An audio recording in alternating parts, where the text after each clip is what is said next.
In today's video, I'll teach you how to change body color in Roblox. First of all, launch open any browser of your choice. Click on the search bar and type in roblox.com. Press enter.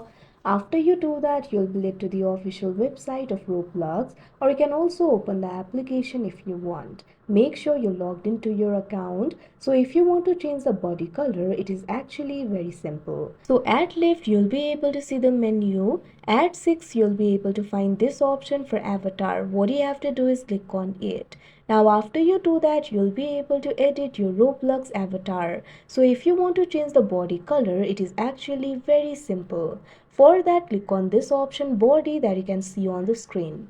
Now you'll be able to find the options like heads, skin tone, hair, torso, left arms, etc. Click on this option skin tone. Now you'll be able to see the color palette over here. Simply click on the color that you would like to change to.